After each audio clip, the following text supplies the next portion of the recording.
best version of yourself. I don't think you need to try to be anybody else. So I think that's always what I'm trying to remember, especially in like today's day of social media when you're looking at everyone else and thinking everyone else's lives are so perfect.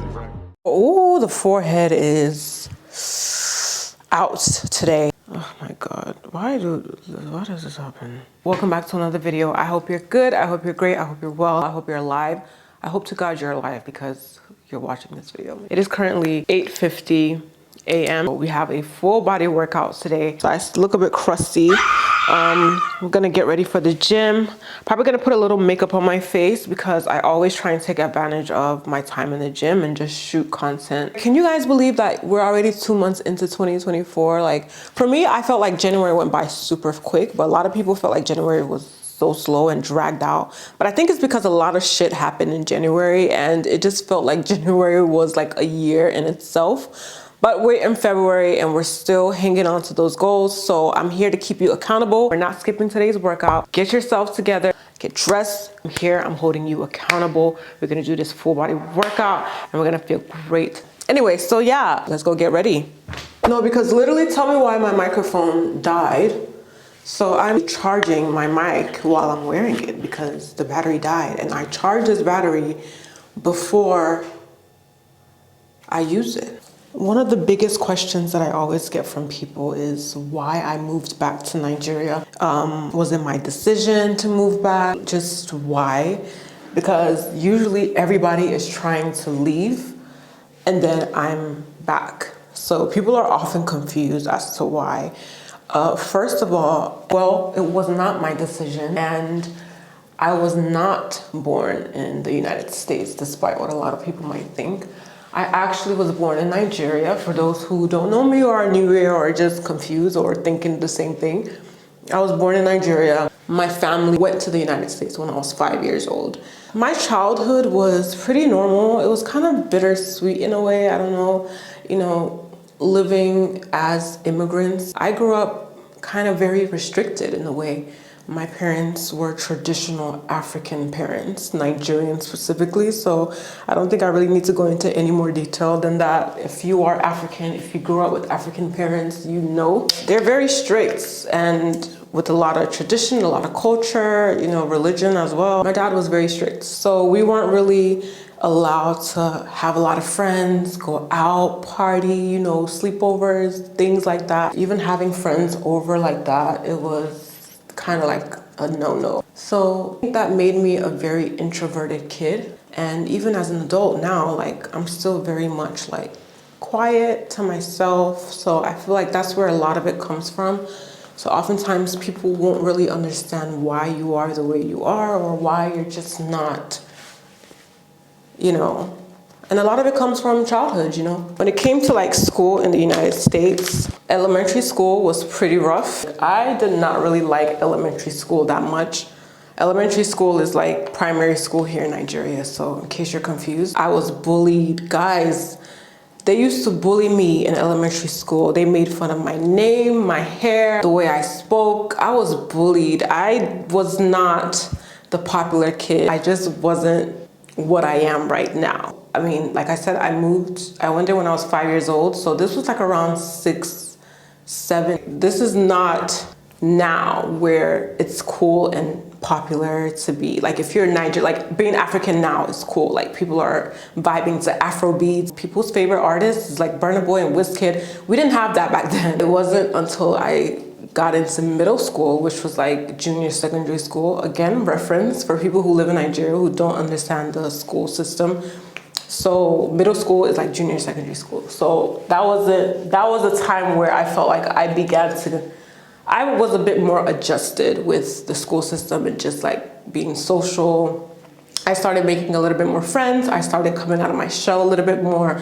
I was more goofy, more playful. I was kind of like the class clown who made people laugh. And then high school was actually fun. My high school was very diverse. Because my high school was like 2 hours away from where I lived. It was more of like a white area. So my high school was a lot more diverse. So I wasn't just going to school with Black people. I was going to school with like white people, Asians, you know, Hispanics. It was just very diverse. It was just easier to make friends. So high school was really great. By the way, I grew up in Atlanta, Georgia. I didn't mention that. But anyway, back to family life. My dad worked a lot of different jobs just to make sure that obviously he kept the lights on. Really didn't have a lot of options. He did as much as he could. He was working and still trying to get his papers, trying to go through that entire process, just having to go in and out of court and stuff like that. It was long, it was expensive. In the end, things didn't work out the way my dad had hoped that they would work out. And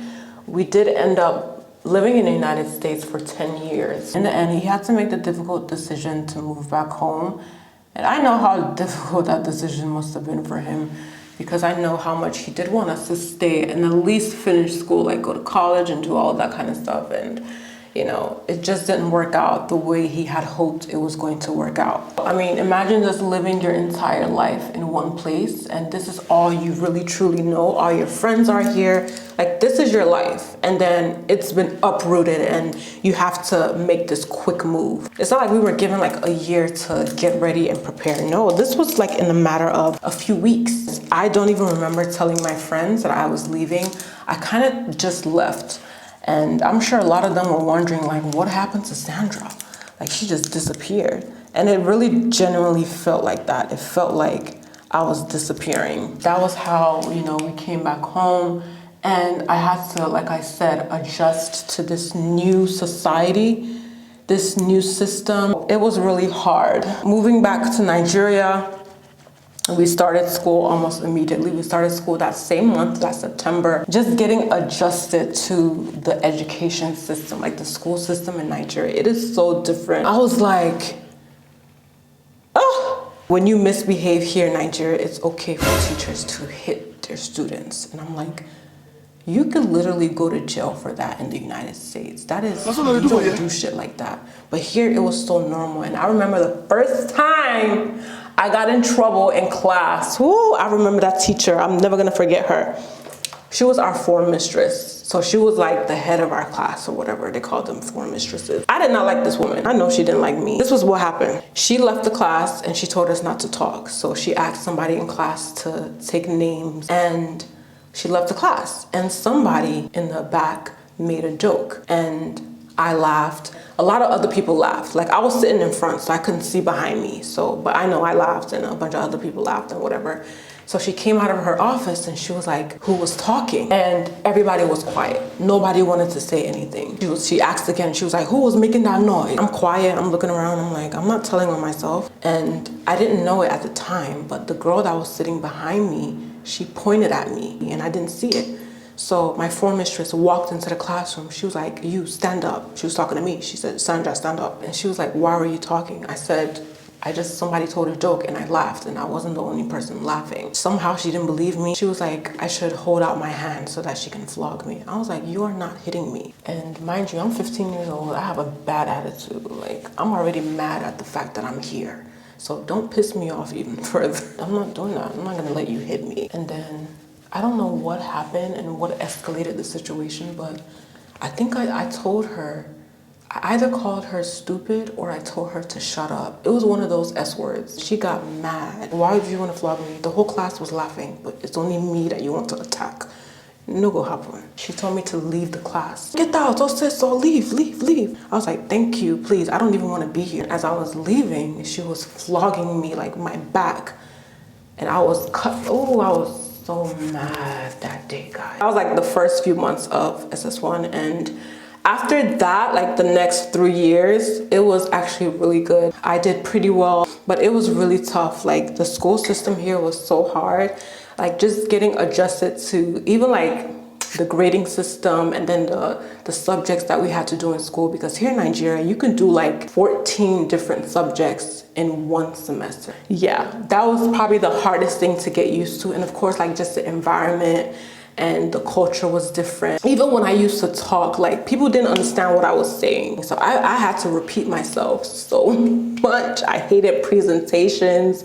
I hated talking. And I feel like that's where a lot of my like introvertedness came from, because I was like, I'd rather just not speak because you guys won't understand what I'm saying anyway. If I didn't come back to Nigeria, I would absolutely be a different person. Like this person would not exist, because I mean, I feel like life kind of redirects you towards your purpose or who you're meant to be in life. If I didn't move back to Nigeria, I wouldn't have gotten into fitness. I met certain people that put me on the path that I'm on now, and I met them here. So I would be a completely different person. Life gives you lemons and you just gotta make lemonade out of that shit. I didn't get started with fitness immediately moving back to Nigeria either. That was like 10 years down the line. That was already when I was about to graduate from college.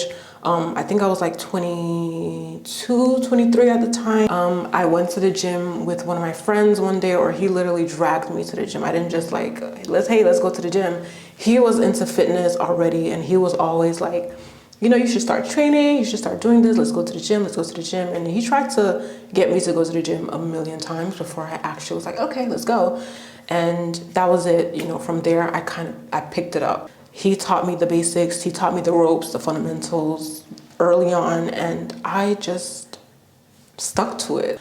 I loved how this thing made me feel. From there, social media came afterwards when I had already started training and already got proper form. I knew things about nutrition here and there, and then I just started posting my workouts on social media. It wasn't me trying to tell people what to do. It was me like, hey, this is what I do. This is what I love. I'm sharing that with you guys.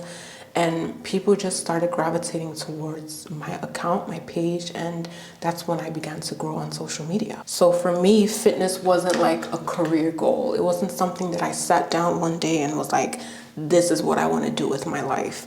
I was not into sports. I didn't play any sports growing up, because a lot of people assume that I did, because this is a natural path for people who have some form of background in athleticism or sports. Maybe you ran track or you played basketball. Like, it's just natural to gravitate towards the fitness industry if you have a background in sports. But I didn't. I hated all form of physical activity, actually. Like, I hated it. But one thing is for sure, I was always a creative. I was always a creative person. I loved arts. I did a lot of arts in school. I was in band. I actually played the clarinet for 4 years. I took art classes. I did a lot of art-related subjects in high school. So I think I did, it wasn't visual arts, it's something else. I forgot what it's called. I don't know. I drew a lot in class. So I was always that person who, oh my goodness. So yeah, I was more of like, I loved the visuals, I loved the colors, I loved putting things together. So that helps when it came to creating content. Everything that I was doing with fitness and my social media came very natural to me, you know, and I loved photography. I loved making videos. And I grew up with a dad who always took pictures of us, who made us do interviews at home. And my dad had his own camera. So a lot of that, and my dad also can draw very, very well. So I picked up a lot of those little like intricate details from my dad. I don't see this as a job, but that notwithstanding, that doesn't mean that this did not come with a lot of struggle as well. Being a female creator, fitness trainer, fitness anything in Nigeria. Fitness is still a growing niche here in Nigeria. It's still a growing industry. There's not a lot of people doing it. There's not a lot of women doing it. When I started posting my content on social media, there were no female fitness trainers or influencers that were really big, that had really big platforms. There wasn't anyone doing it at a level that I wanted it to be done, or that I one day hoped for it to be done. I really truly was like the first person. So my struggles as a female fitness trainer creator in Nigeria is just lack of representation, you know, not having adequate platforms and things to like really support you and push you. And even like fitness and weightlifting specifically, in general, weightlifting, let's talk about it.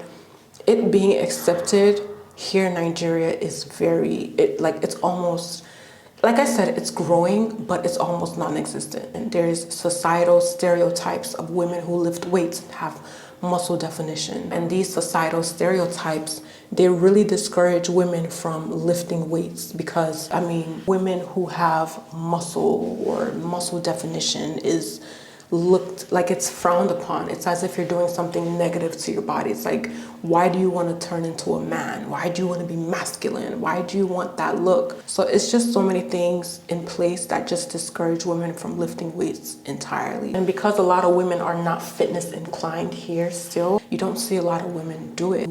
You know, cares too much about criticism and public opinions and judgments, because I have understood that people are going to talk about you and judge you regardless of what you do. It doesn't matter what you do. People are gonna say shit about you. Like, you could be the nicest, most loving, giving, kind person, and people are going to talk about you still. They're going to find faults in what you're doing.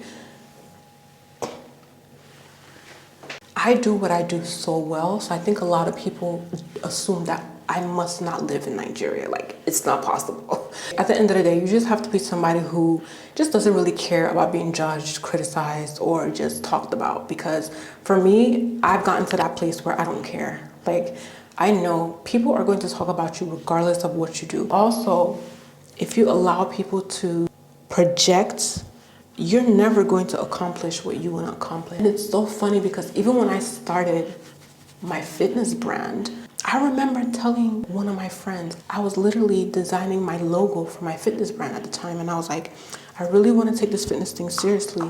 And you know what this person told me? That this is Nigeria and it's not gonna work. That people here aren't really into fitness, that I should do something else, essentially. And I'm somebody who is very strong-minded. Like, I don't care what you think about me, I'm gonna do it. Fear of being seen, fear of being talked about, fear of being judged, criticized, ridiculed has held a lot of people back from achieving their goals. What will people say? Who cares what people will say? Do you know the potential that you have? Do you know who you can be? People will often discourage you before they see the glory. So if you have a dream, you have a goal, you have a focus, you just keep doing it. You just keep doing it. You stay on it. You be consistent. You believe in it. And it's hard. The journey is going to be very tough. I really, truly believe that I'm doing exactly what I should be doing. And it's hard. I'm not going to lie. Sometimes it's hard.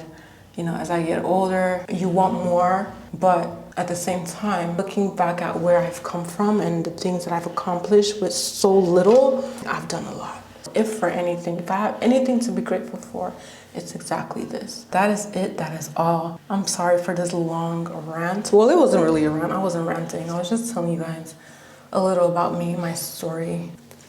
Look, it's done. I need to brush this hair though, because it is wild. Guys, I also had to like grow into my forehead as well, because this was one of my biggest insecurities. They used to call me Forehead in high school. That was my nickname. My nickname was Forehead. Like, oh, they go Forehead. There she go. Funny enough, when I started posting on my Instagram, like my Instagram pictures, I used to cut out my forehead. Like, I would post a picture that would start like right here, like my eyebrows. It was so crazy. But now I've embraced this 5 head of mine.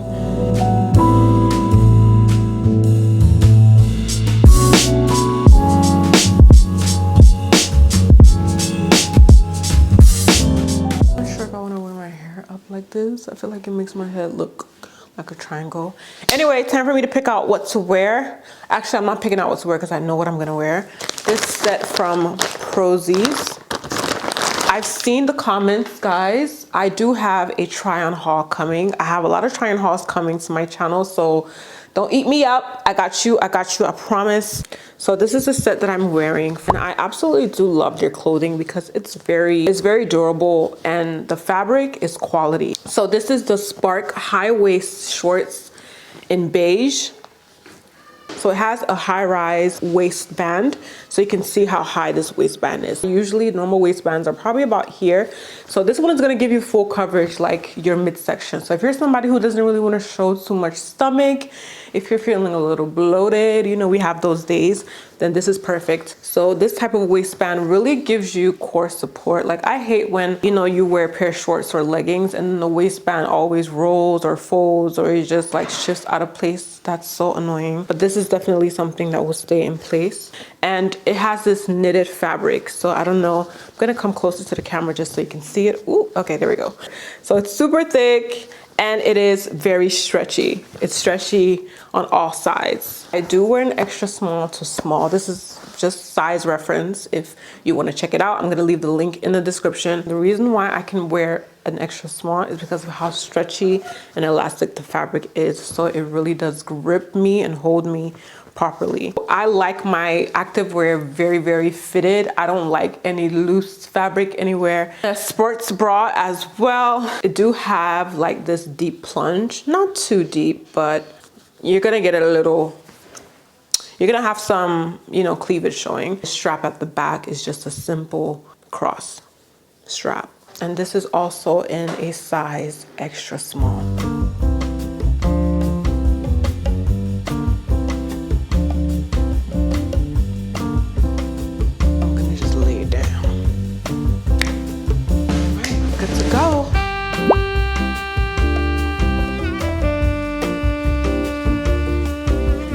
Already know pre-workout time. All of my supplements are from Prozis as well. I'm gonna leave the links in my description as usual.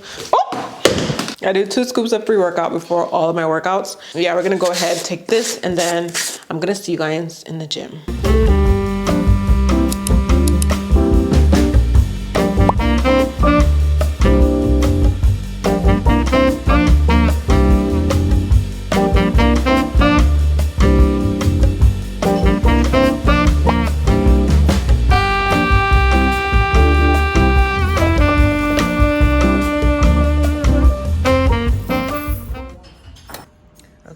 For breakfast, I'm having toast with these little croissants, and I also have a bowl of cereal. I mixed my Cocoa Puffs with cornflakes. I don't know why I did that. Ooh, I'm so greedy. And a cup of coffee. And you guys know I usually don't even have breakfast before a workout. I usually fast. I train fasted, which means I don't eat, but today is going to be an exception. I was super hungry, so this is what we're giving for breakfast. This is the cream.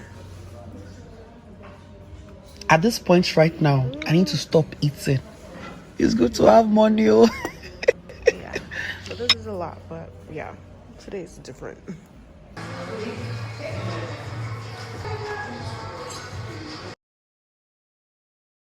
Guys, I just finished filming this whole intro and I just realized that my microphone was off.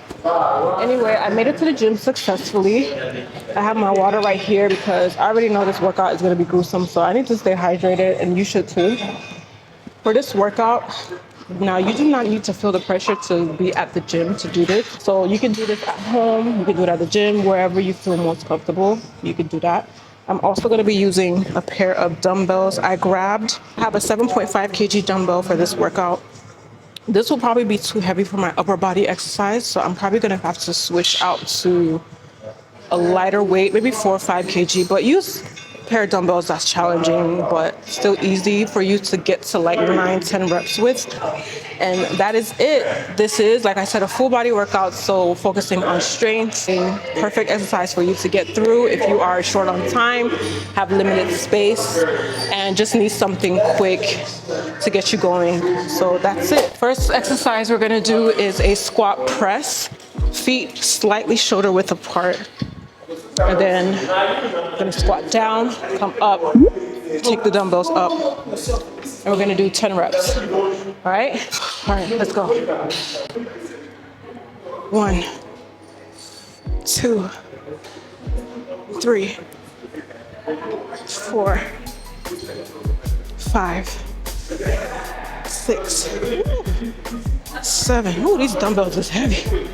8, 9, come on. 10. Woo, drop. These dumbbells, this 7.5 sounds light, but it is not light at all. Oh, breathe. Okay. All right, let's get into the next exercise. we're gonna do deadlifts. Now we're not doing RDLs, we're doing deadlifts. So you're going to hold the dumbbell out in front of you, as opposed to, you know, like when we're doing the RDL, it's always to the side. But this time we're doing a deadlift, so we're gonna go down. Keep the dumbbells out in front of you. When you come up, slightly tuck in your glutes. 10 reps. 2, 3, 4. I want you to imagine doing a deadlift with like a barbell. Like when you're doing a conventional deadlift, that is how you're gonna hold the dumbbells. And straight down, straight up. I lost count. I forgot how many reps I'm doing. Let's just say 8. 9. Last one. 10. Tuck in. Great. Drop dumbbells. Take a breather. Next, we're gonna do a bent over back row. So this is a back exercise. So what I want you to do is you're gonna put one foot behind. So this is gonna kind of be like we're gonna be balancing on this leg. So we're gonna be working this arm. So you're gonna grab your dumbbells and you're gonna lean in, all right? Because we're working our lats. And then it's a row. And so your motion is gonna be like this. Let's go. 1, 3, 4, 5, 6. Woo. Balance, steady. 7, 8, 9. Last one. 10. All right, now we're gonna switch. Switch arms, switch sides. 10 reps. Let's go. 1, 2.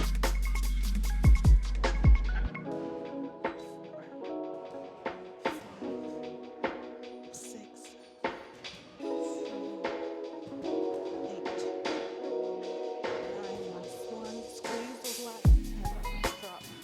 Good.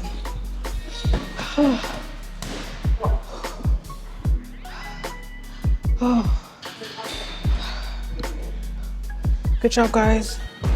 Now we're gonna go into an RDL.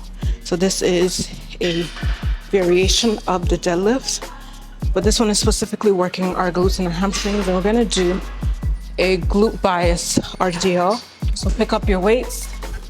Now you're gonna have your dumbbells to your side, and when you're doing a glute bias RDL, you're gonna have more bend in your knees. So when we're going down, keep the bend in your knees, okay? So dumbbells by your side. Push your hips back. 1. Tuck those glutes in. 2. 3. Nice and slow, control your movement. 4. 5. Good work. 6. 7. Let's go. 8. Push, push. 9. Last one. And 10. Drop. Good. Oh, okay. All right, next on our list, we have alternating reverse lunges. We're gonna do 10 reps. So both legs is 1 rep, okay? So let's go. 1.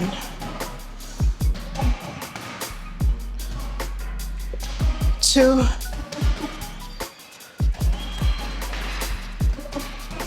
3.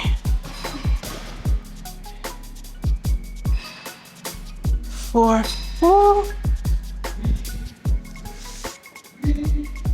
5. Push through.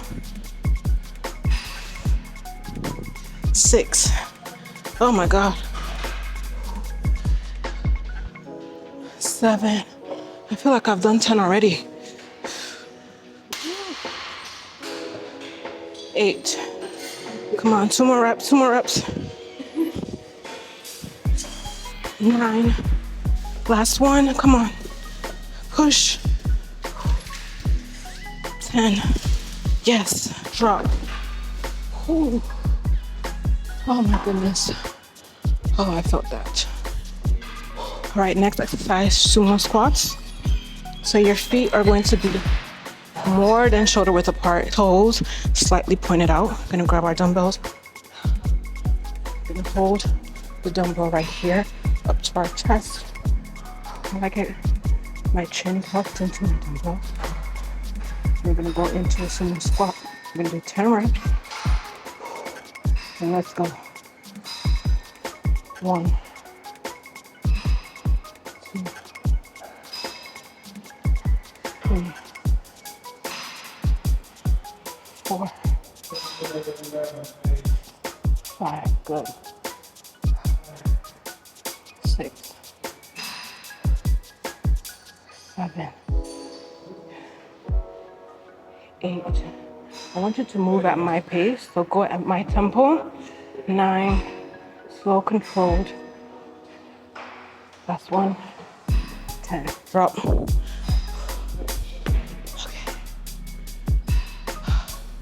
Okay. Water break.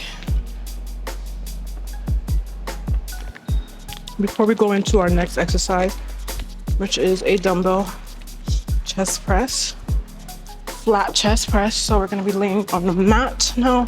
We're gonna do a chest press, so you're just basically taking it down and pushing it back up. We're gonna do 10 reps of this, and starting now. Let's go. 1, 2,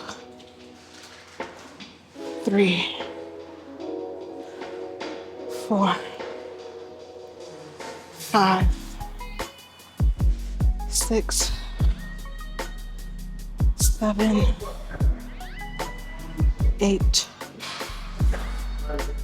9, 10. Push. Good job. Drop one dumbbell. Drop one dumbbell. Okay. We're gonna go right into a glute bridge. So dumbbells right here.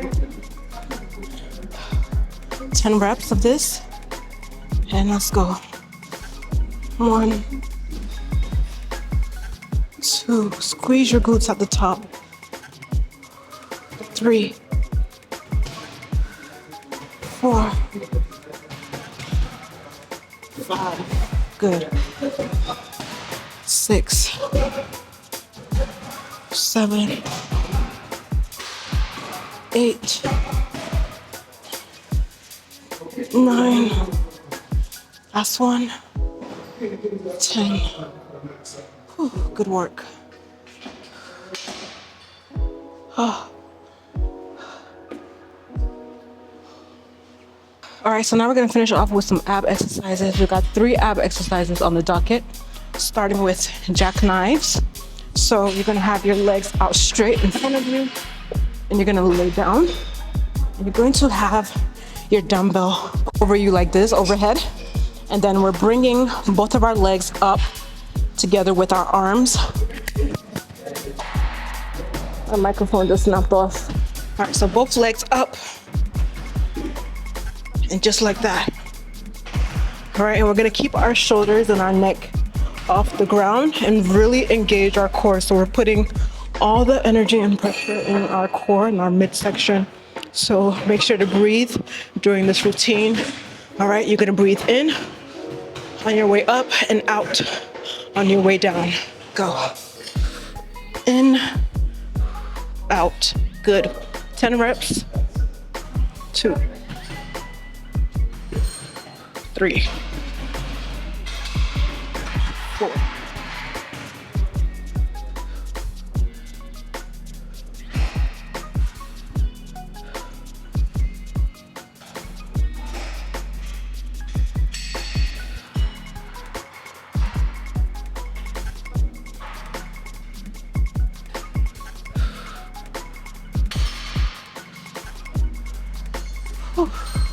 Good work, guys. Now I want to keep that tension in our core. I want us to keep the tension in our core. So we're going to go right into the next exercise, rest. Similar to the jackknife, but this time it's going to be a knee tuck. So we're doing the same movement, all right? But this time we're tucking in our knees. 3, 3,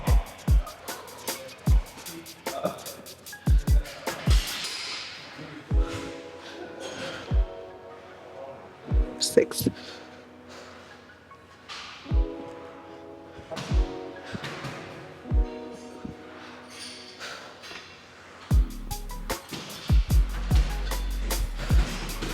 'Woo! Oh, yeah. Final exercise. This time we're doing single leg raises. All right, pick up the dumbbell. So we're bringing one leg up, just like that, right? Same movement. Keep your core tight, core engaged. 10 reps each leg or each side. Let's go. 1, 2, 3, 4, 5, good. 6, 7, 8, 9, push. 10. Other leg, no rest in between. 1, 2, 3, 4, 5, 6, 7, 8, 9. Last rep, come on, push. 10. Oh, and drop. Oh, there we go. Oh. All right, so that was it for today. Ooh. In case anybody is wondering if I still get like gym anxiety, filming content in the gym, talking to my camera in the gym while people are looking at me, answer is yes. Okay, sometimes I'm like, what are you thinking? I'm gonna go grab some lunch. I don't know what I'm eating. I don't know what I'm feeling like eating, but I'm gonna be here for the next few hours because like I said, I have a lot of content to shoot. I'm gonna do some Instagram content and then I'm gonna go freshen up, grab lunch, and I'm gonna see you guys. Whatever I'm doing next, I'll see you.